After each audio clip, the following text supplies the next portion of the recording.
Il franchit la porte principale de l'église Grace Community Church un dimanche matin, traînant ses tongs usés sur le carrelage propre, vêtu d'un jean taché de terre et d'une chemise à carreaux trouée au coude. Une odeur de transpiration, comme s'il ne s'était pas douché depuis des jours, le précéda. Le petit groupe de personnes rassemblées près de l'entrée, riant et vibrant d'excitation à l'idée de l'arrivée de leur nouveau pasteur, recula aussitôt, fronçant le nez et détournant le regard. Personne n'osait s'approcher de trop près. Personne ne savait que cet homme à l'allure négligée, chaussé de tongs usés, était précisément le pasteur qu'ils attendaient. Personne n'imaginait que, dans les 2 heures qui allaient suivre, cet étranger sale et malodorant allait révéler quelque chose que l'Église avait dissimulé, même à elle-même, derrière ses sourires radieux et ses poignées de main chaleureuses. Bonjour à tous. Bienvenue dans notre histoire. Avant de commencer, merci de liker cette vidéo et de vous abonner. Dites-nous aussi en commentaire d'où vous nous regardez. New York? Londres? Peut-être l'Afrique du Sud ou la Jamaïque. Nous voulons le savoir. Le pasteur Samuel Harper avait 38 ans et il était animé d'une conviction que très peu de pasteurs avaient le courage d'affirmer. Avant de pouvoir guider un troupeau, il faut d'abord connaître le cœur véritable de ses brebis. Non pas en lisant les rapports d'adhésion. Non pas en assistant à des réunions officielles avec les responsables de l'Église. Non pas en regardant les chiffres de fréquentation ou en écoutant ce que les gens disent quand ils savent que le pasteur est présent. On découvre le véritable cœur d'une congrégation en observant le comportement de ses membres, lorsqu'ils pensent être seuls. Samuel n'y avait pas toujours cru. Il l'avait appris à la dure, comme on apprend le plus souvent les leçons importantes, par l'échec et la souffrance. Sa première église était une petite congrégation d'une 50aine de membres, située dans la banlieue tranquille de la ville, un modeste bâtiment au toit qui fuyait et avec un piano d'occasion toujours légèrement désaccordé. Il y était arrivé à 28 ans, tout juste sorti de l'école de théologie, la tête pleine d'idées et le cœur débordant d'enthousiasme. Il avait des projets. Il avait une vision. Il avait un programme quinquennal détaillé dans un cahier, avec des sections codées par couleur. En 6 mois, il avait réduit de moitié la taille de l'église. Il a changé la musique avant même que quiconque ne soit prêt. Il a réorganisé le service sans consulter ceux qui l'avaient mis en place. Il a instauré de nouveaux programmes non sollicités et a supprimé des traditions que les gens chérissaient en secret. Il agissait vite, parlait fort et dirigeait d'une main de fer. Et les gens sont partis. D'abord 1 ou 2 par un, puis des familles entières. Ceux qui restèrent étaient meurtris et méfiants, assis sur les bancs, les bras croisés, attendant de voir ce qui leur prendrait encore. Samuel s'était tenu devant cette salle à moitié vide un dimanche matin et avait senti un froid l'envahir. Ce n'était pas une transformation. C'était une destruction. Et il l'avait commise avec les meilleures intentions du monde. Il passa 3 mois dans une profonde dépression, se remettant en question, s'interrogeant sur sa vocation, se demandant s'il était vraiment fait pour diriger qui que ce soit. C'est sa femme, Rachel, qui l'a sorti de là. Rachel était institutrice, le genre de personne capable d'expliquer une chose complexe simplement et de vous donner l'impression, d'une certaine manière, de l'avoir toujours su. Un soir, elle s'est assise en face de lui à la table de la cuisine, a croisé les mains et l'a regardé de ses yeux clairs et fermes. « Samuel, dit-elle, tu as échoué parce que tu as essayé d'être le pasteur dont tu pensais qu'ils avaient besoin, sans d'abord chercher à savoir qui ils étaient réellement. » Il commença à parler. Elle secoua doucement la tête. Un pasteur n'est pas un gérant qui arrive et réarrange les meubles. C'est un médecin. Et un médecin n'entre pas dans la pièce pour rédiger des ordonnances avant d'avoir examiné le patient. On commence par diagnostiquer. Ensuite, on traite. Samuel médita longuement sur ces mots. Il retourna auprès des personnes qui l'avaient blessé. Il frappa à leur porte. Il s'assit dans leur salon, but un thé qu'il n'aimait pas et écouta, vraiment, sans but précis ni note. Il entendit des choses qu'il ignorait. Il apprit des noms qu'il avait honte de ne pas connaître. Il découvrit que le vieux chant qu'il avait retiré de l'office du dimanche était celui joué aux funérailles du mari d'une veuve, et que le chanter chaque semaine était ce qui la rapprochait encore le plus de l'homme qu'elle avait perdu. Il a remis la chanson au goût du jour. Il s'est excusé, non pas en chair, mais en face à face, une personne après l'autre. Il lui a fallu près d'1 an pour réparer les dégâts qu'il avait causés en 6 mois. Mais il l'a réparé. Et lorsqu'il a finalement quitté cette église 4 ans plus tard, les 50 membres étaient discrètement passés à plus de 100. Le toit qui fuyait avait été réparé et le vieux piano avait été remplacé par un petit clavier tout à fait correct qui restait parfaitement accordé. Dans sa 2e paroisse, il a tout fait différemment. Il a passé 3 mois entiers à ne rien faire d'autre qu'observer et écouter. Il a rendu visite aux familles. Pendant les offices, il s'asseyait au fond et observait. Il apprit non seulement les noms des gens, mais aussi leurs histoires, leurs blessures, leurs joies, leurs peurs, leurs fiertés et leurs tourments. Ce n'est qu'alors, lentement et avec précaution, qu'il commença à guider.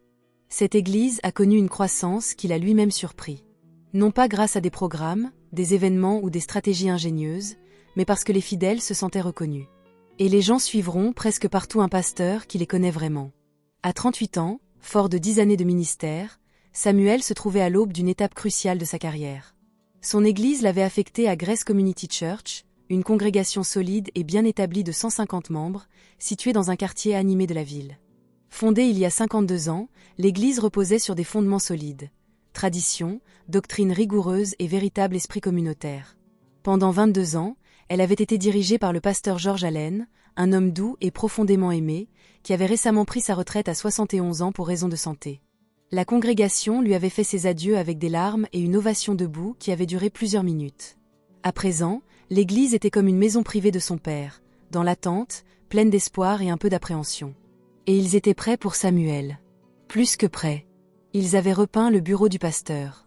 Ils avaient organisé une cérémonie d'accueil officielle pour ce dimanche après-midi, avec un programme imprimé et une chorale spécialement arrangée. Quelqu'un avait confectionné une grande banderole peinte à la main où l'on pouvait lire « Bienvenue, pasteur Samuel » en lettres bleues vif et or. Le comité des dames avait préparé un déjeuner qui, paraît-il, comprenait 3 sortes de tartes. Ils étaient enthousiastes. Ils étaient organisés. À tous égards, c'était une église chaleureuse et aimante. Mais Samuel exerçait son ministère depuis assez longtemps pour savoir que l'apparence d'une église le dimanche, parée de ses plus beaux atours, prête à accueillir des invités de marque, ne reflète pas toujours son état lorsqu'elle se sent seule, à l'abri des regards. Il avait appris que les attentes ne correspondent pas toujours à la réalité. Aussi, 2 semaines avant son arrivée officielle, lors d'une longue et paisible soirée de prière, une question s'était formée dans son cœur et refusait de le quitter. Ces gens se disent amoureux. Mais le sont-ils vraiment ? Ils ne s'aimaient pas entre eux, ils se connaissaient déjà. Ils n'étaient pas chaleureux non plus avec les invités de marque, ils étaient préparés pour les recevoir. Mais aimer celui qui arrive les mains vides ? Celui qui a une apparence étrange, une odeur désagréable, qui ne rentre dans aucune case. La question le taraudait jusqu'à ce qu'il prenne une décision. Il se rendrait 2 fois à l'église Grace Community Church le même dimanche. La première fois, comme un inconnu. La deuxième fois, il était leur pasteur. Et le contraste entre la façon dont il traitait les autres et celle dont il traitait leur pasteur lui révélait tout ce qu'il avait besoin de savoir sur leur véritable nature. Il avait appelé Rachel depuis sa chambre d'hôtel pour le lui dire. Il y eut un bref silence au téléphone. Puis elle dit, « C'est sage, Samuel, mais prépare-toi à ce que tu pourrais découvrir. »« Je sais, » répondit-il. « Et toi » demanda-t-elle doucement. Il n'avait pas répondu. Il n'en était pas sûr. Il avait trouvé ses vieux vêtements dans une friperie 2 jours auparavant. Le jean déchiré aux genoux, la chemise à carreaux aux coudes usés, les tongs aux semelles fines et plates. Ce matin-là, il s'était frotté un peu de terre sous les ongles et le long des avant-bras. Il avait renoncé à prendre une douche. Il avait laissé son téléphone, son portefeuille, son alliance et tous les autres objets qui le définissaient dans sa chambre d'hôtel. Il ne portait que 2 choses sur lui, une vieille Bible à la reliure abîmée et 2 pièces de 50 centimes. $1. Tout ce que le mendiant possédait.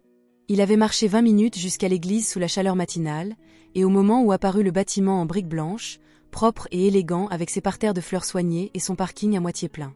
Le soleil avait réchauffé sa chemise et la sueur avait fait son œuvre. Il s'arrêta sur le trottoir et contempla l'église un instant. Des familles arrivaient. Vêtements propres, chaussures cirées, enfants bien habillés. Des salutations résonnent sur le parking. Une banderole flotte au-dessus de l'entrée principale. Bienvenue, ici tous sont aimés. Samuel lut une fois. Puis il glissa sa vieille Bible sous son bras, repoussa ses cheveux de son front et se dirigea vers la porte. L'épreuve avait déjà commencé. Le petit groupe près de l'entrée l'aperçut avant même qu'il n'atteigne les marches. Ils étaient 4, 2 hommes et 2 femmes, formant un cercle informel juste devant la porte d'entrée, des gobelets de café à la main, absorbés dans une conversation chaleureuse et détendue, comme celle de personnes qui se connaissent depuis des années. Samuel pouvait en entendre des bribes en s'approchant. Ils parlaient du nouveau pasteur, de leur enthousiasme. On disait que le service de bienvenue de cet après-midi-là serait exceptionnel. « J'ai entendu dire qu'il était très loin », disait une femme. Le pasteur George a tenu des propos très élogieux à son sujet. La congrégation ne nous enverrait pas n'importe qui, acquiesça l'autre homme d'un hochement de tête ferme. Pas après 22 ans avec le pasteur George. Ils savent que nous méritons quelqu'un de bien. Samuel monta les marches qui menaient à la porte. L'odeur les atteignit avant lui. Elle était d'abord subtile, puis elle devint plus forte. Il observa ses traits se déplacer sur leur visage comme une brise froide sur l'eau. La femme qui parlait s'interrompit au milieu de sa phrase. L'homme à côté d'elle cligna des yeux. Personne n'a tenu de propos grossiers. Personne n'a montré du doigt ni ri. Ils se sont simplement déplacés. Les corps se détournent légèrement. Un pas en arrière par-ci, un demi-tour par-là. Une des femmes lève sa tasse de café plus près de son nez. La conversation s'éteignit doucement, comme une bougie s'éteint sous un verre. Samuel passa entre eux et poussa la porte d'entrée. Personne ne dit bonjour. Personne ne dit un mot. Dans le hall d'entrée, il faisait frais et lumineux, un soulagement bienvenu après la chaleur extérieure. Des fleurs fraîches ornaient la console ronde. Une douce musique de piano s'échappe du hall principal. Une table d'accueil présente des bulletins soigneusement empilés et un bol de bonbons emballés. Et à la porte du hall principal, sœur Nancy. Samuel ne connaissait pas encore son nom, mais il avait immédiatement cerné. 60 ans, peut-être un peu plus. Veste bordeaux. Presse-papier. L'air serein et déterminé de quelqu'un qui a occupé ce poste un nombre incalculable de dimanches. Une femme qui prenait son rôle au sérieux, ce qu'il trouvait véritablement admirable. Il la regarda saluer le couple qui le précédait. Son visage se transforma complètement. Ses bras s'ouvrirent légèrement, ses épaules s'affaissèrent et sa voix s'éleva d'un plaisir sincère. Les Miller. Oh comme c'est beau, Tom, tu as l'air en pleine forme. Suzanne, j'adore cette robe. Elle serra les mains de la femme. Elle rit à une remarque du mari. Elle se pencha vers elle, comme quelqu'un qui est vraiment heureux de revoir quelqu'un. Samuel s'avança. Le regard de Nancy se posa sur lui. La chaleur ne disparut pas complètement. Juste diluée. Comme de l'eau chaude lentement diluée par de l'eau froide. Ses mains restèrent le long de son corps. Son sourire était toujours là, mais il était différent désormais. Un sourire professionnel, celui qui remplit son rôle sans y prêter plus d'attention. « Bonjour », dit-elle. « Bonjour », dit Samuel en lui souriant. « C'est ma première fois ici. » Elle hocha la tête une fois, comme on acquiesce à une information qui ne requiert pas de réponse. Son regard avait déjà commencé à se perdre au-delà de lui, en direction de la porte. Le service religieux va bientôt commencer. Vous pouvez trouver une place à l'intérieur. Aucun bulletin ne lui a été remis. Non, je suis ravie que vous nous ayez trouvés. N'hésitez pas à me contacter si vous avez besoin de quoi que ce soit. Samuel prit son bulletin sur la table. Il franchit la porte et se retrouva dans le hall principal. Le hall était magnifique sous la lumière du matin. De hautes fenêtres. Des bancs en bois chaleureux. Une simple croix au fond. Un lieu qui avait absorbé des décennies de prières et de cantiques, et le poids silencieux de ceux qui venaient se présenter devant Dieu avec toute leur vie. Une centaine de personnes étaient déjà assises, et d'autres arrivaient sans cesse. Le murmure des conversations se mêlait aux notes du piano, créant une atmosphère chaleureuse, perceptible de loin. Samuel descendit lentement l'allée de gauche à la recherche d'une place. La première place libre qu'il aperçut se trouvait au bout d'un banc du milieu. Un seul siège séparait l'allée d'un homme élégant en costume bleu marine. Samuel s'y dirigea. L'homme en costume bleu marine l'aperçut arriver.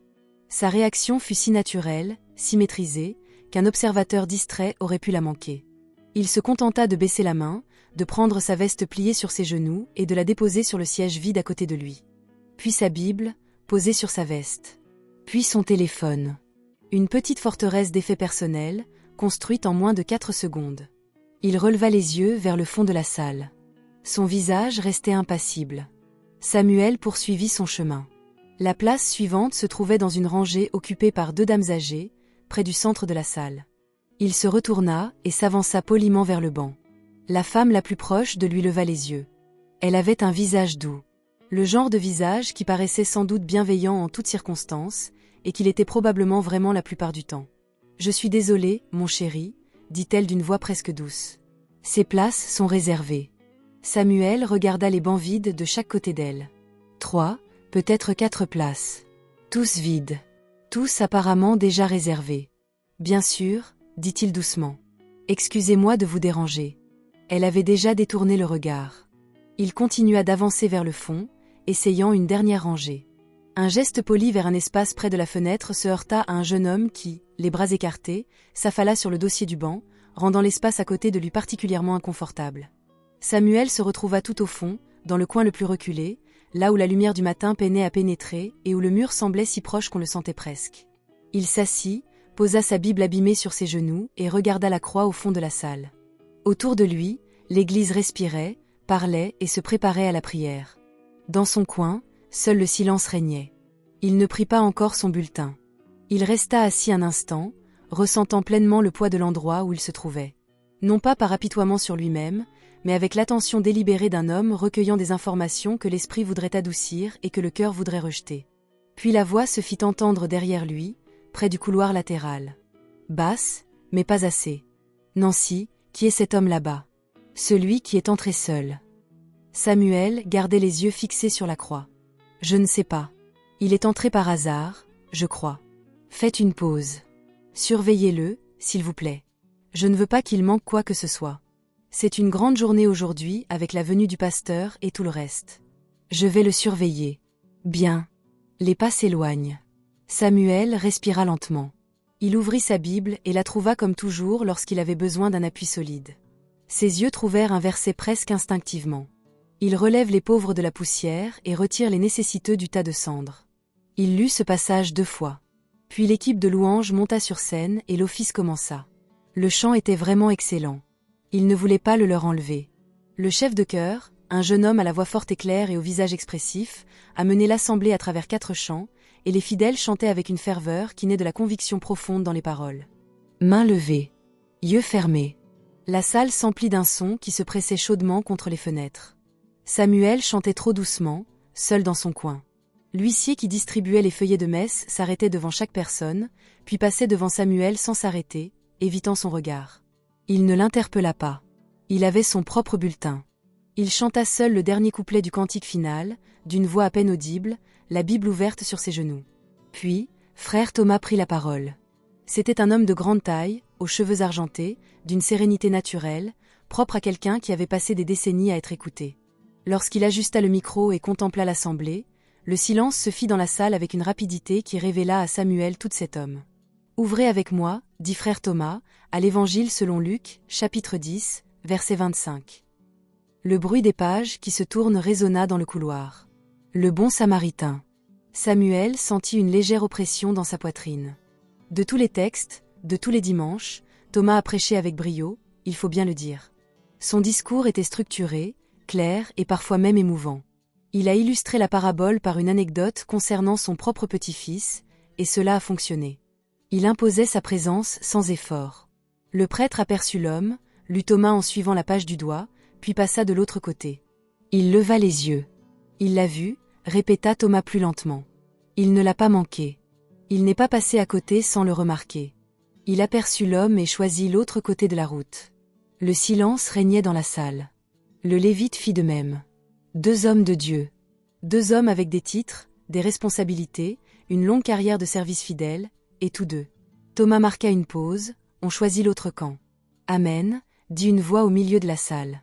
La question n'est pas de savoir si nous voyons la personne dans le besoin, a poursuivi Thomas. La question est de savoir ce que nous faisons une fois que nous l'avons vu. Amen. Prêchez-le. La salle s'est réchauffée sous l'effet de l'approbation. Les têtes ont hoché. Les visages s'ouvrirent. Le sentiment réconfortant d'une assemblée accueillant une vérité qu'elle reconnaît. Une vérité sur la compassion, sur l'importance de s'arrêter, sur le choix du bon chemin. Samuel les observait du fond de la pièce. Ces mêmes visages l'avaient vu marcher jusqu'au dernier rang sans rien dire. Il ne ressentait aucune colère. Il avait examiné cela attentivement et constaté que c'était vrai, il n'éprouvait aucune colère. Ce qui était là était plus difficile à nommer. Un peu comme la sensation qu'on éprouve en ouvrant un cadeau et en découvrant que la boîte est vide. Pas de rage. Juste une prise de conscience silencieuse et douloureuse. Le sermon était terminé. Thomas pria, d'une prière fervente et sincère, et dit Amen. Puis on apporta les paniers d'offrandes. Samuel mit la main dans sa poche. Ses doigts trouvèrent les 2 pièces. Il les tint un instant, sentant leur petitesse dans sa paume. Le panier avança vers lui le long de son rang. Il les regarda passer de main en main, observant les billets se plier doucement. Lorsqu'ils arrivèrent à lui, il y déposa les 2 pièces. Le son qu'elles produisirent fut faible et ténu, un son qui se distinguait précisément parce qu'il était différent de tout ce qui l'entourait. Le diacre qui tenait le panier à long manche jeta un coup d'œil aux pièces. Puis il leva les yeux vers Samuel. Ce regard ne dura pas plus d'une seconde et demie. Mais pendant cette seconde et demie, Samuel perçut tout clairement. La lueur d'une émotion qui n'était pas tout à fait du mépris, mais qui s'en approchait dangereusement. Le visage du diacre se figea légèrement dans une impassible polie qui tenait du jugement. Le panier poursuivit sa route. La cérémonie s'est achevée par un dernier chant et une brève bénédiction. Les gens se sont levés et la salle s'est aussitôt emplie des rires et des poignées de main qui ont empli la salle, tandis que les enfants, enfin libérés de leur agitation, s'exclamaient « Que de joie !» Samuel se leva. Il glissa sa Bible sous le bras et se dirigea lentement vers la sortie, se faufilant entre les groupes de personnes qui discutaient, tel un fantôme dans une pièce bondée, présent mais invisible. Il croisa 4 hommes qui parlaient près du deuxième rang, les mêmes 4 hommes qui, pendant le sermon sur l'importance de s'arrêter pour le piéton, avaient affiché les plus larges sourires et prononcé les « Amen » les plus sonores. Aucun d'eux ne leva les yeux à son passage. Il traversa le hall d'entrée. Nancy était déjà plongée dans une conversation près de la table d'accueil, le dos naturellement tourné vers la porte. Il passa devant le bouquet de fleurs, devant le bol de bonbons, devant la banderole au-dessus de la porte. Ici, tout est aimé. Il sortit. La matinée s'était réchauffée. Le parking commençait à se remplir de petits groupes de personnes qui sortaient de l'église et poursuivaient les conversations interrompues par la fin de l'office. Il les entendait, simples, authentiques, apaisantes. C'étaient des gens qui s'aimaient sincèrement. Il l'entendait clairement. Il se tenait sur l'allée et sentait le soleil sur sa chemise tachée. Et il pensa, ce n'est pas que ces gens manquent d'amour. Ils en ont à revendre. Ils le savent simplement très bien agencer. Ils le donnent à des gens qui ressemblent à ceux qu'ils aiment déjà. Et cet arrangement, si confortable, si invisible à leurs yeux, est précisément ce qu'il faut changer. Il était encore là, perdu dans ses pensées, lorsqu'une voix s'éleva juste à côté de lui. « Eh, tu pars déjà ?» Il se retourna. Elle avait une vingtaine d'années, peut-être. Petite par la taille, mais avec une posture droite, comme quelqu'un qui avait décidé depuis longtemps d'arrêter de se faire plus petite qu'elle ne l'était. Elle portait une simple robe jaune et des chaussures plates, et ses cheveux étaient tirés en arrière. Elle le regardait droit dans les yeux, sans détourner le regard, avec des yeux brillants et totalement spontanés. Samuel remarqua aussi qu'elle tenait 2 gobelets en carton remplis de café. Elle lui en tendit une. « Je vous ai vu assis seul au fond, » dit-elle simplement. « Je me suis dit que vous en voudriez peut-être. Ce n'est pas du grand café, au cas où tu ne le saurais pas. Mais il est chaud. » Samuel regarda la tasse. Puis, en regardant son visage. « Merci, » dit-il. Il le prit. Elle sourit, le sourire simple de quelqu'un qui accomplit une petite chose sans chercher les éloges. « Je m'appelle Déborah, » dit-elle. « Je ne viens ici que depuis 3 mois environ, donc je suis encore assez nouvelle moi-même. »« C'est votre première fois ?»« Oui, » répondit-il. « Cela vous a plu ?» Il réfléchit un instant. « Le culte était très beau, » dit-il. « Et le sermon ?» Déborah acquiesça. « Frère Thomas est un excellent prédicateur. Un peu intimidant, mais super. » Elle prit une gorgée de son café. Puis, sur le même ton désinvolte, « Tu restes déjeuner ? Ils le font tous les dimanches dans la salle paroissiale. Il y a toujours trop de nourriture, ce qui est la quantité idéale. » Samuel marqua une pause. Malgré toute la planification minutieuse qu'il avait faite pour cette journée. Les vêtements, les pièces de monnaie, le chemin jusqu'à l'église, les choses à surveiller, il n'avait pas pleinement imaginé cela. Il s'attendait à être rejeté et il l'a été. Mais il ne s'attendait pas à ça.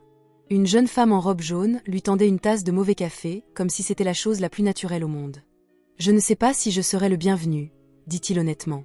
Déborah fronça légèrement les sourcils. « Bien sûr que tu es le bienvenu. C'est un déjeuner paroissial. Pas besoin d'invitation. » Elle l'a dit d'un ton légèrement ferme, comme on énonce une évidence. « Allez, viens. Je t'accompagne. » La salle paroissiale se trouvait au fond du bâtiment, reliée à l'église principale par un petit passage couvert qui sentait le vieux bois et le cirage. Déborah marchait aux côtés de Samuel, conversant avec aisance, comme certaines personnes savent le faire sans effort apparent. Elle lui expliqua qu'elle travaillait dans un magasin de vêtements en centre-ville, principalement au rayon femmes. Elle ajouta qu'elle avait commencé à fréquenter l'église Grace Community Church 3 mois auparavant, après avoir été invitée à 2 reprises par une collègue, et qu'elle n'avait plus d'excuses pour ne pas venir. Elle a ri en disant cela, comme si c'était une blague à ses propres dépens. « Je n'ai pas grandi dans l'église, » a-t-elle dit. « Alors tout est encore un peu nouveau pour moi. Parfois, je ne sais pas ce que je dois faire ni quand je dois me lever. » Elle lui jeta un regard en coin. « Est-ce que ça cesse un jour d'être gênant ?» Finalement, répondit Samuel. « Surtout. Elle rit de nouveau. Il se surprit à penser que sa compagnie avait quelque chose de véritablement apaisant. Elle ne jouait aucun rôle. Elle n'essayait ni de l'impressionner, ni de l'évaluer, ni de le classer. Elle marchait simplement à ses côtés, lui parlait, comme si la conversation était la plus banale qui soit, ce qu'il supposait être le cas. C'était tout simplement un geste de simple courtoisie humaine. Le fait que cela lui paraisse extraordinaire en disait long sur la matinée qu'ils venaient de passer. Ils poussèrent la porte et entrèrent dans la salle paroissiale. La pièce était longue et lumineuse, avec des tables pliantes disposées en rangées, chacune recouverte d'une nappe en papier blanc et dressée avec des assiettes et des couverts en plastique. Le long d'un mur, la nourriture était disposée sur un buffet, et il s'agissait, comme Déborah l'avait promis, d'une quantité impressionnante de nourriture. Du poulet rôti, riz, haricots verts, petits pains et paniers. 3 tartes à la fin, comme prévu. La salle entière embaumait ces délicieuses odeurs chaudes. Une soixantaine ou une soixantaine de personnes étaient déjà installées, prenant place, se servant et tirant les chaises les unes pour les autres. Le niveau sonore était agréable, ni trop fort, ni trop faible. Le genre de son qu'émet une pièce lorsque les personnes qui s'y trouvent sont vraiment à l'aise. Samuel observait la scène depuis l'embrasure de la porte. Déborah lui effleura le bras. On mange d'abord, on s'assoit ensuite. C'est comme ça que ça marche ici. Elle prit une assiette et lui en tendit une. Ils rejoignirent ensemble le service. Quelques personnes jetèrent des coups d'œil à Samuel qui longeait la table. Il remarqua les regards sans y réagir, ces évaluations rapides et involontaires dont la plupart des gens n'ont même pas conscience. Des yeux qui glissaient de sa chemise à ses tongs, puis remontaient, comme pour calculer quelque chose. Il remplit son assiette en silence. Poulet, riz, un petit pain. Tu veux de la tarte ? Demanda Déborah, assise à côté de lui, se dirigeant déjà vers le bout de la table. Après, répondit-il. Ils se détournèrent du buffet et firent face à la salle. Samuel pensa que c'était un peu comme se tenir au bord d'une piscine et chercher une place pour s'asseoir. Des tables rondes partout, la plupart déjà bien remplies de gens absorbés par leur conversation. Des groupes qui s'étaient formés comme le font souvent les groupes, naturellement, sans difficulté, autour d'amitiés préexistantes. Pas hostiles. Simplement fermés. Un fermé qui ne résulte pas de la cruauté, mais de l'attraction naturelle des gens vers ceux qu'ils connaissent déjà. Déborah se dirigea vers la table la plus proche.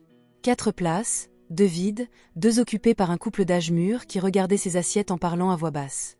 L'homme leva les yeux à leur approche. Son regard se porta d'abord sur Déborah. Un signe de tête polie, la reconnaissance d'une personne qu'il avait déjà vue, mais qu'il ne connaissait pas bien. Puis son regard se posa sur Samuel. Quelque chose a changé. Pas de façon spectaculaire. Juste assez.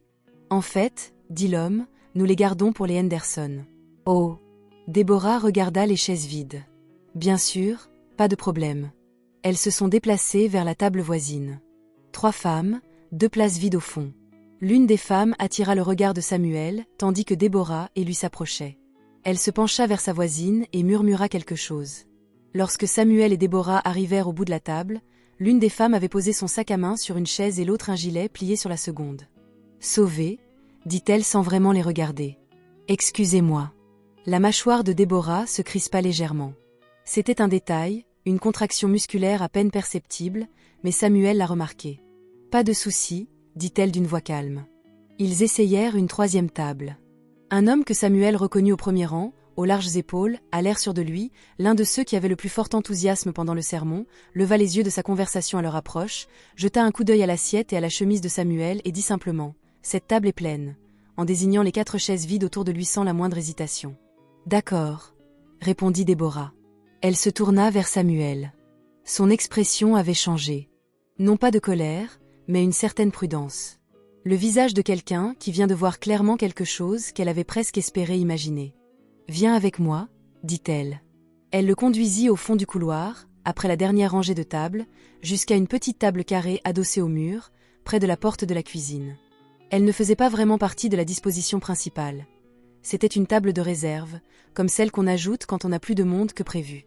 Personne ne s'était encore assis à cette table. Il y avait 2 chaises sur la même nappe en papier blanc que les autres, et il remarqua qu'on y avait posé un petit vase de fleurs sauvages au centre. Une de ces petites attentions spontanées. Déborah posa son assiette. « Voilà », dit-elle simplement. Samuel s'assit en face d'elle. Pendant un instant, aucun des deux ne dit un mot. Les bruits de la salle continuaient de résonner autour d'eux. Des rires, le cliquetis des couverts, le bruit si particulier des gens qui prennent un repas ensemble. Puis, d'une voix douce mais claire, Déborah dit « Je suis désolée. » « Tout va bien ?» dit Samuel. « En fait, non. » Elle le dit sans émotion. Tout simplement. Ces chaises n'ont pas été sauvées.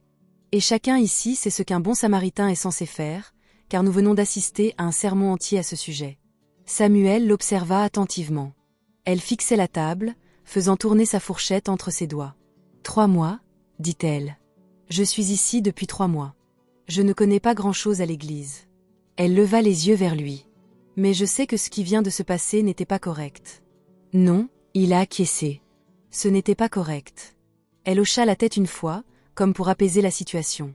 Puis elle prit sa fourchette et coupa son poulet. « Bon, dit-elle, au moins c'est bon. » Samuel baissa les yeux sur son assiette. Il prit sa fourchette. « C'est vraiment le cas, » dit-il. Ils mangèrent ensemble à la petite table près de la porte de la cuisine, tandis que les autres personnes présentes discutaient et riaient autour d'eux. Déborah lui posa des questions simples. D'où venait-il? Comment avait-il trouvé l'église? Que faisait-il dans la vie?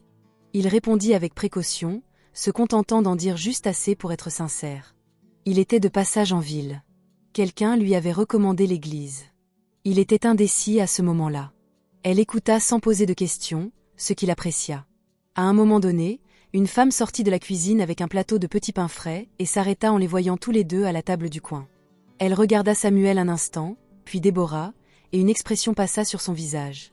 Pas de l'hostilité à proprement parler, mais plutôt le malaise particulier de quelqu'un qui ne sait pas si une situation requiert son attention. Elle déposa les petits pains sur la table de service et retourna dans la cuisine sans rien dire. Samuel avait presque fini son riz lorsqu'il entendit la voix.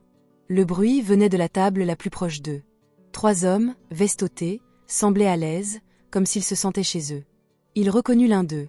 C'était l'homme qui s'était présenté comme Williams lors d'un bref échange plus tôt dans la matinée, près du fond du sanctuaire. La même voix qui avait dit à Nancy de le surveiller. Williams ne regardait pas Samuel. Mais il parlait comme quelqu'un qui sait qu'on l'entend et qui n'y voit aucun inconvénient. « Il faut gérer ces choses avec précaution », disait-il à son voisin. « Grand jour aujourd'hui avec l'arrivée du nouveau pasteur. Ce dont nous avons le moins besoin, ce sont des distractions. » L'homme à côté de lui murmura quelque chose. Williams secoua la tête. « Je ne vise personne personnellement. Je dis simplement qu'aujourd'hui plus que jamais, nous représentons cette Église auprès d'un homme qui a parcouru un long chemin pour nous guider. Nous voulons que tout soit parfait. » Samuel posa sa fourchette très discrètement. « Nous voulons que tout soit parfait. » Il laissa ces mots résonner, en lui le temps de les examiner. « Ne soyez pas juste. Ayez l'air juste. » Déborah l'avait entendu aussi. Il le devina à la façon dont ses épaules s'étaient figées. Elle fixait son assiette, la mâchoire serrée. « Et » dit-elle assez bas pour que lui seul l'entende. Elle leva les yeux. « Ça va ?» Samuel croisa son regard. Il y avait quelque chose dans son visage, une inquiétude directe et spontanée, sans aucune arrière-pensée. Elle ne posait pas la question par politesse, mais parce qu'elle voulait vraiment savoir. Il pensa à ce qu'il portait, au costume dans sa chambre d'hôtel, au service de l'après-midi dans quelques heures, à la révélation à venir que cette jeune femme ne pouvait encore imaginer. Il repensa à sa journée, le café, leur promenade ensemble, l'assiette, les 3 tables refusées, la table d'angle près de la porte de la cuisine, le petit verre de fleurs sauvages qu'elle n'avait pas mis là mais qu'elle avait choisi malgré tout. « Ça va ?» dit-il. Et puis, parce que c'était vrai, « Merci Déborah, pour aujourd'hui. Tu n'imagines pas ce que cela représentait. » Elle le regarda un instant, légèrement perplexe, comme si le poids de ses paroles ne reflétait pas tout à fait l'ampleur de son geste. « Je me suis juste assise avec toi, » dit-elle. « Oui, » répondit-il. « C'est vrai. » Samuel quitta la salle paroissiale peu après 13 heures. Il traversa seul le passage couvert, puis le hall d'entrée orné de fleurs et d'une bonbonnière, avant de sortir par la porte principale et de se retrouver dans la chaleur du début d'après-midi. Le parking était encore à moitié plein. Les gens s'attardaient, comme le font souvent les fidèles, refusant de laisser le dimanche s'achever. Personne ne le regarda partir. Il regagna l'hôtel à pied, à un rythme tranquille, en 20 minutes, ses tongs usés claquant doucement sur le trottoir, sa Bible abîmée sous le bras, son esprit repassant lentement tout ce qu'il avait vu et entendu ce matin-là, comme on retourne la terre pour en découvrir le dessous. Il n'était pas surpris. C'était la chose honnête à dire. Il n'était pas surpris car Rachel l'avait prévenu, et parce qu'en 10 ans de ministère, il avait suffisamment observé la nature humaine, y compris la sienne, pour savoir que le fossé entre ce que les gens croient d'eux-mêmes et la façon dont ils se comportent réellement est souvent plus grand qu'on ne veut l'admettre. Mais savoir et vivre une chose sont deux choses bien différentes. Il était assis au dernier rang, tandis que l'assemblée criait « Amen » à un sermon sur l'importance de s'arrêter pour le voisin en panne.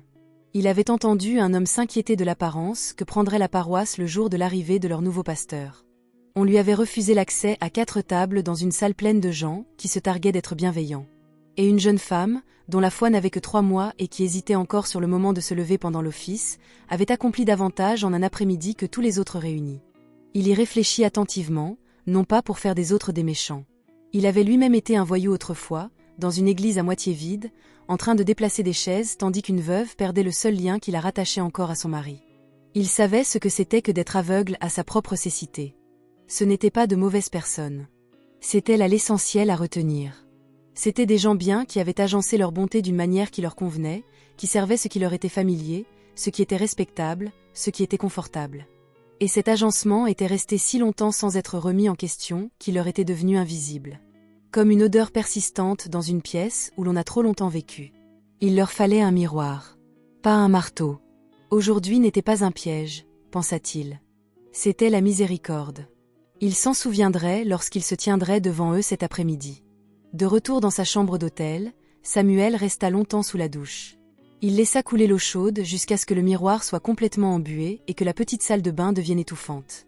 Il se lava soigneusement les ongles pour enlever la terre, comme on lave quelque chose qu'on veut parfaitement propre. Il se lava les cheveux.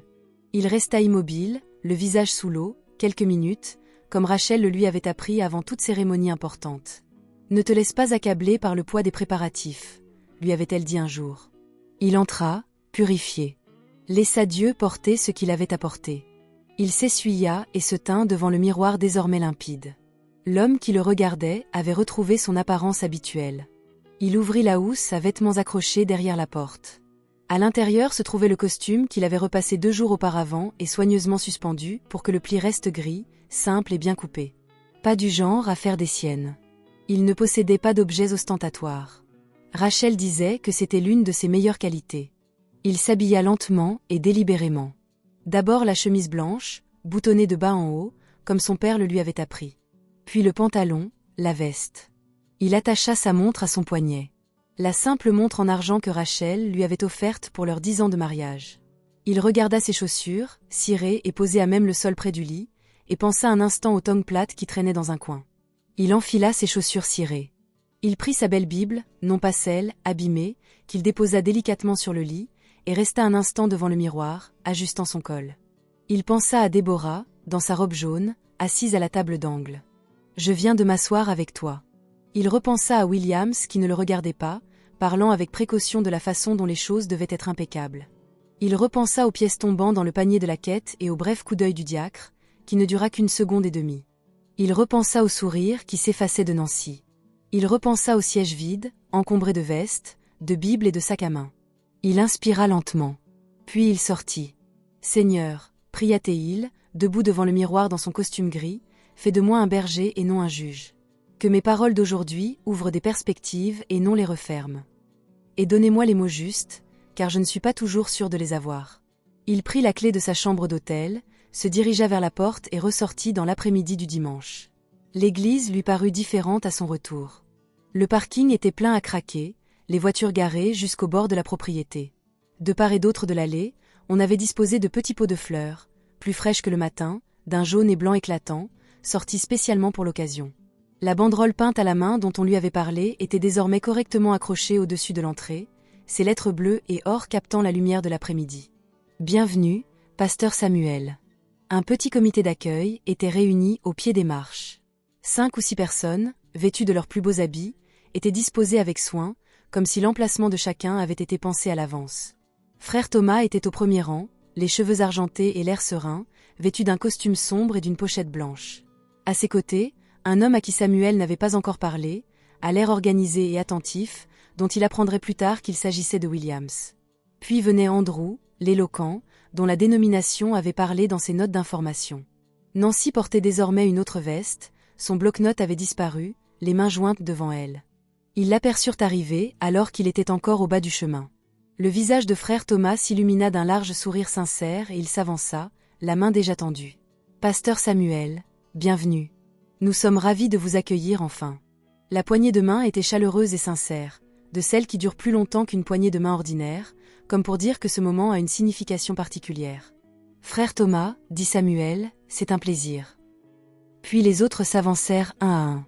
Williams, une poignée de main ferme, un sourire accueillant, un regard qui évaluait et approuvait à la fois. Andrew, s'exprimant aussitôt avec grâce et élégance, exprima sa gratitude pour l'honneur de l'occasion.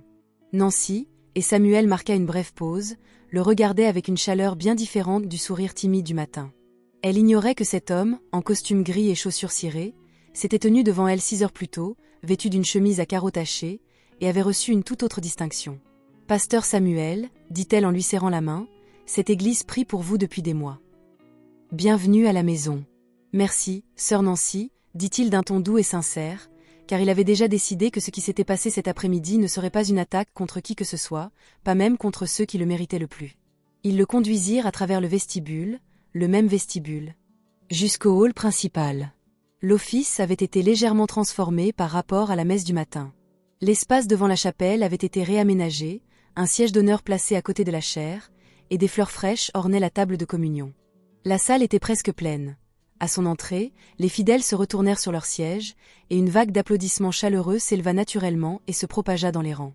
Samuel suivit frère Thomas dans l'allée centrale, saluant de la tête les visages qu'il ne connaissait pas encore. Il passa devant la rangée où l'homme en costume bleu marine avait posé sa veste et sa Bible sur le siège vide. L'homme était là maintenant, debout avec les autres, applaudissant avec un enthousiasme sincère. Il passa devant le banc où la vieille dame lui avait dit que les places étaient réservées. Elle était debout, les yeux brillants, applaudissant à pleine main, comme on applaudit lorsqu'on est vraiment heureux. Il s'avança vers l'avant de la salle et se tourna vers eux. Les applaudissements se prolongèrent longuement. Il les laissa faire. Non pas pour son propre intérêt, mais parce qu'il voyait bien que c'était sincère, que ces gens étaient vraiment heureux, qu'ils avaient attendu, espéré et s'étaient préparés, et que cet accueil était l'expression authentique de quelque chose qui comptait pour eux. Il leva doucement la main et le silence se fit dans la salle. Il les regarda, tous les 150, occupant les bancs du 3e rang jusqu'au fond. Sa congrégation. Son troupeau. Le peuple qu'il était venu guider. Son regard se posa sur Déborah, près du milieu de la salle, toujours vêtue de sa robe jaune. Elle le regardait d'un air légèrement perplexe. Le genre de regard qu'on a quand quelque chose nous semble familier sans pouvoir encore dire pourquoi. Il lui sourit. Puis il parcourut du regard le reste de la salle. « Bonjour, dit-il d'une voix calme et posée.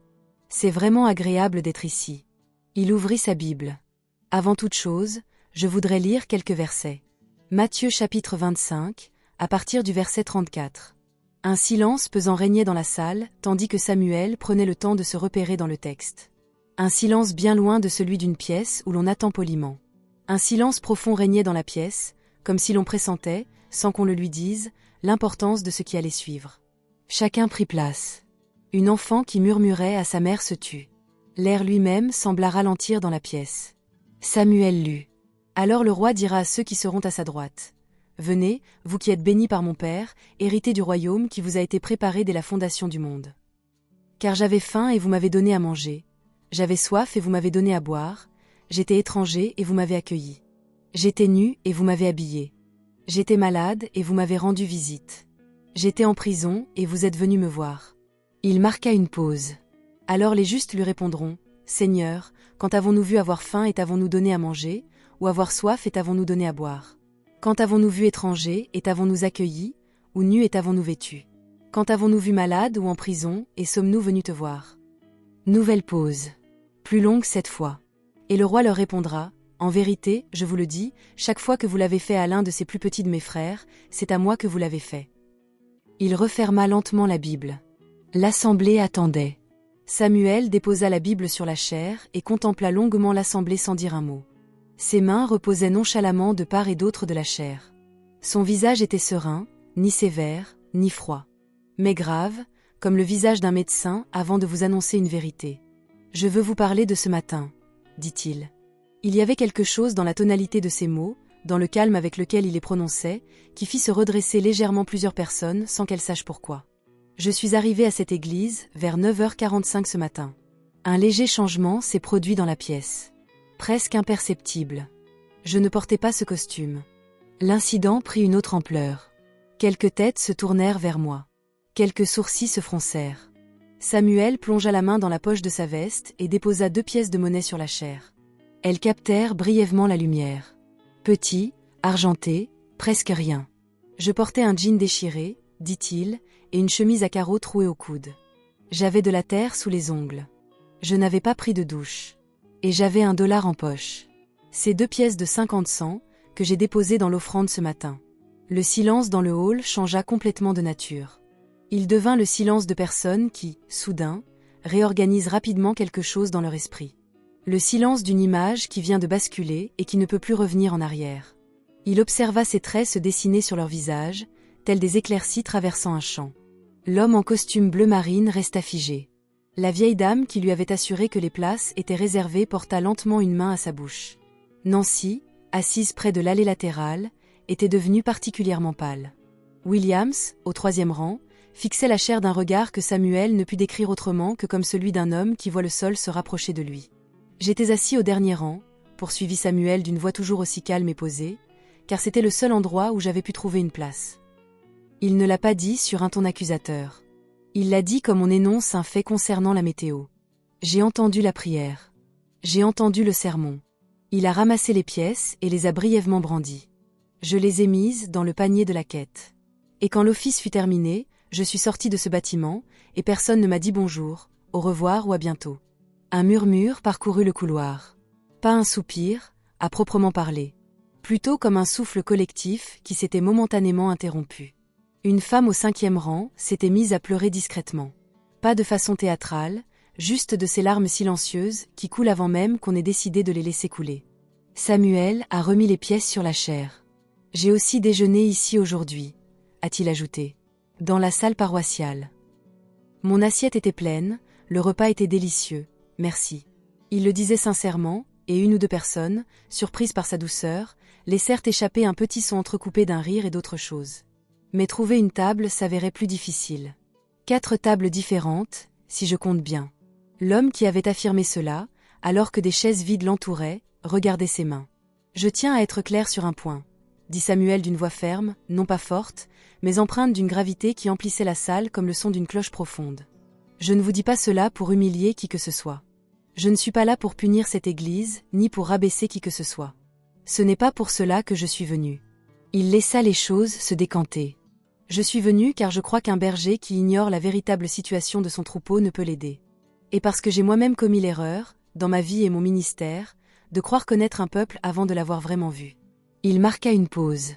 J'avais donc besoin de te voir. Pas la version de toi que tu avais préparée pour mon arrivée.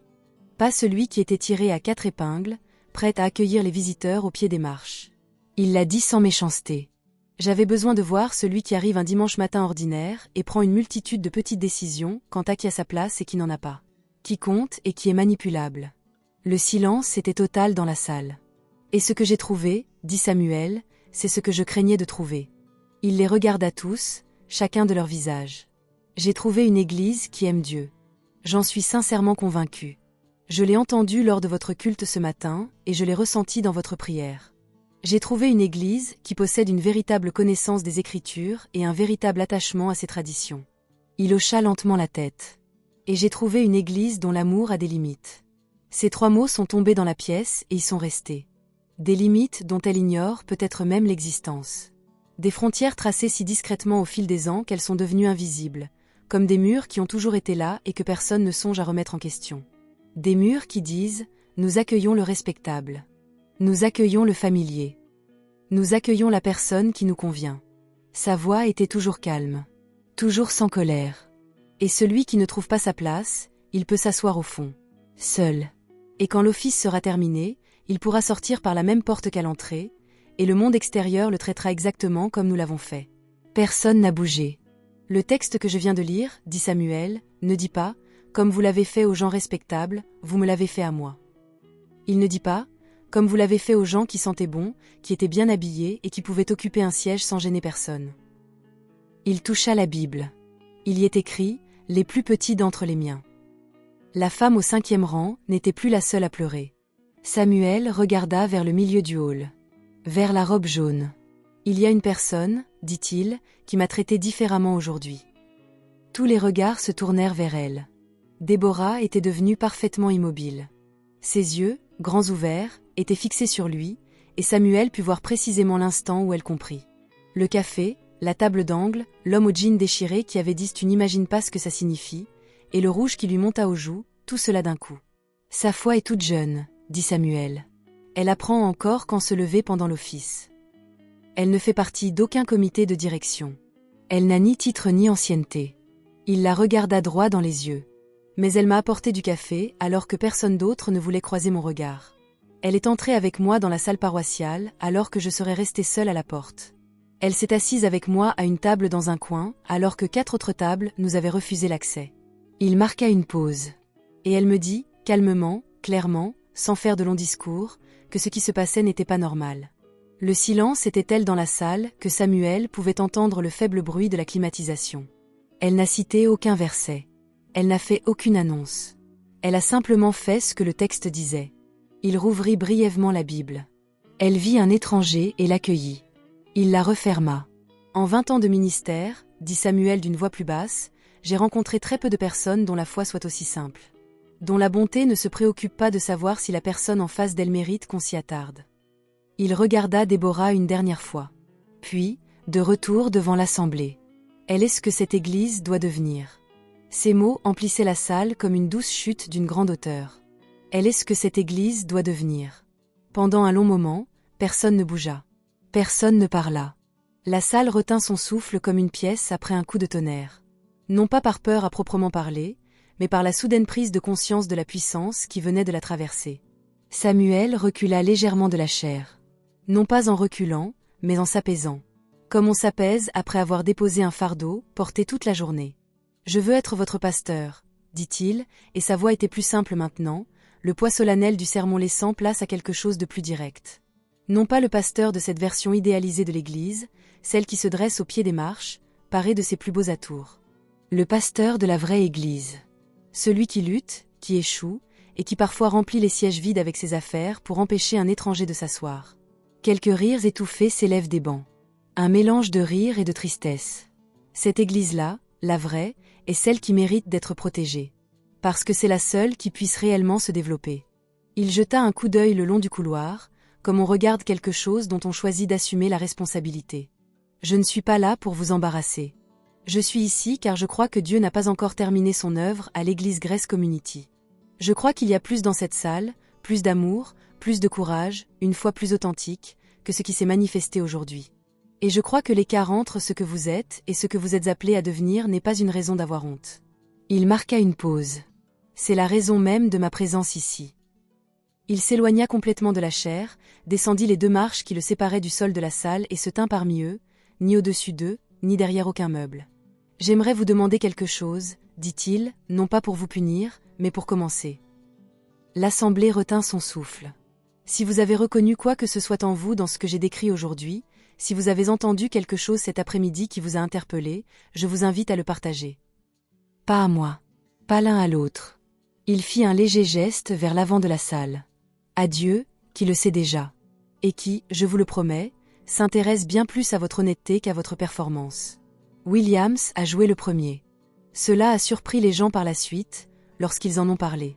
De toutes les personnes auxquelles ils auraient pu s'attendre, Williams, avec sa prudence pragmatique et sa vigilance constante, avec son souci de la perfection, fut le premier à se lever. Il ne dit rien. Il se leva simplement, bouscula les 2 personnes qui se trouvaient entre lui et l'allée, marcha jusqu'au fond de la salle et s'agenouilla sur le tapis devant le premier rang. Ses épaules tremblaient avant même qu'il ne touche le sol. Pendant un instant, la salle le regarda. Alors, frère Thomas, aux cheveux argentés, d'un calme imperturbable, cet homme dont la voix emplissait les pièces sans effort, émit un son qui ne ressemblait en rien à celui qu'il avait lorsqu'il prêchait. C'était un son faible, rauque et très humain. Il porta la main à ses yeux. Puis il se leva, s'avança et s'agenouilla près de Williams. Puis Andrew. Puis Nancy, qui se déplaça rapidement, comme si elle attendait la permission et que, maintenant qu'elle l'avait obtenue, elle ne voulait pas perdre une seconde de plus. Puis l'homme en costume bleu marine, qui s'avançait, la veste toujours impeccablement repassée, s'agenouilla et enfouit son visage dans ses mains. Puis la femme qui avait assuré à Samuel que les places étaient réservées. Elle s'approcha lentement, ses cheveux blancs captant la lumière, une main appuyée sur le bord du banc pour se stabiliser tandis qu'elle se levait. Arrivée devant, elle ne s'agenouilla pas, ses genoux l'en empêchaient, mais elle resta debout, la tête baissée, les mains jointes, les lèvres esquissant un murmure intime. Puis d'autres encore. Ils arrivèrent comme l'eau trouve son chemin, non pas tous en même temps dans la précipitation, mais régulièrement, chacun suivant le précédent, remplissant le devant de la salle jusqu'à ce qu'une foule entière soit agenouillée ou debout, la tête baissée. Le bruit n'était pas fort, mais c'était pourtant le son le plus fort que Samuel ait entendu de toute la journée. Il se tenait au milieu d'eux et ne disait rien. Il n'y avait rien à dire. Ce n'était pas le moment de parler davantage. Il fallait prendre du recul et laisser les choses se faire. Il avait déjà vu des autels, s'était tenu devant nombre d'entre eux, avait même appelé des gens à s'avancer devant beaucoup d'entre eux. Mais il n'avait jamais assisté à une scène pareille. Il n'y avait pas de mise en scène. Personne ne regardait personne. Les gens autour de lui ne s'agenouillaient pas parce que c'était la chose à faire dans cette situation. Ils s'agenouillaient parce que quelque chose en eux s'était véritablement brisé, et la seule réaction face à une telle fragilité était de se rabaisser. Il pensa à Rachel. Il aurait aimé qu'elle soit là. Tu avais raison, pensa-t-il. Sois prêt à ce que tu pourrais trouver. Il avait trouvé pire que ce qu'il espérait et meilleur que ce qu'il craignait. Il avait trouvé une église qui, confrontée à son propre reflet, ne le contestait pas. Ce n'était pas rien. C'était tout. Après un long moment, la salle commença à se calmer. Les gens regagnèrent lentement leur place. On s'essuya les yeux. On se serra les mains. Cette tendresse particulière qui suit une épreuve difficile s'insinua silencieusement entre ces personnes qui, une heure auparavant, ignoraient tout l'une de l'autre. Samuel retourna à l'avant. « Merci », dit-il simplement. Il regarda Williams, de nouveau assis à sa place, les yeux rouges, son calme en grande partie retrouvé, mais avec une nuance différente, quelque chose qui n'était pas là auparavant, quelque chose qui ressemblait, pensa Samuel, à du soulagement. « Je voudrais dire une dernière chose avant de conclure », dit Samuel. L'assemblée lui prêta attention. Ce qui s'est passé aujourd'hui n'est pas la fin de quelque chose. C'est un début. Il a tenu à le préciser. Dimanche prochain, et le dimanche suivant, et tous les dimanches suivants, il sera possible de revenir à l'ancien système. Aux places réservées, au sourire forcé et à la gestion minutieuse des personnes admises et de celles qui ne le sont pas. C'est toujours possible. Il hocha lentement la tête. Les vieilles habitudes ont la vie dure. Surtout celles dont on ignore l'existence. Il ramassa une dernière fois les deux pieds sur la chaire, les tint un instant puis les reposa. Mais je crois que cette église est plus forte. Et je crois sincèrement, que les personnes présentes dans cette salle sont capables de devenir ce que le texte les appelle à être. Il regarda Déborah une dernière fois. Elle était assise, les mains sur les genoux, le visage encore légèrement rouge, et semblait hésiter encore sur ce que cela faisait d'avoir tous les regards braqués sur elle à 2 reprises dans le même après-midi. Mais son regard, lorsqu'ils croisèrent le sien, était franc. La plus jeune d'entre vous, dit Samuel, nous a montré l'exemple. C'est remarquable. Gardez-le précieusement. Il referma sa Bible. Prions. La prière fut brève. Il avait appris au fil des ans que les meilleures prières, après une épreuve, sont les plus courtes. De longues prières après une épreuve peuvent parfois en atténuer les effets. Aussi pria-t-il brièvement, avec gratitude, non pour ce que l'Église avait fait, mais pour ce qu'elle était encore capable d'accomplir. Il remercia Dieu pour son honnêteté. Il a demandé du courage. Il a dit Amen. L'Assemblée a dit Amen. Et puis, parce que la vie dépasse ses moments les plus marquants et continue son cours, quelqu'un au fond de la salle murmura quelque chose, et une autre personne éclata de rire. Un vrai rire, un rire de surprise, et la salle se remit à respirer. Les gens s'attardèrent longtemps après. Non pas avec la conversation familière qui suit un office religieux ordinaire, mais avec le ton plus lent et plus mesuré de personnes qui ont passé un moment ensemble et ne sont pas encore prêtes à se séparer. Les conversations se déroulaient à voix basse. Certaines personnes s'assirent avec d'autres, avec lesquelles elles ne s'asseyaient pas habituellement.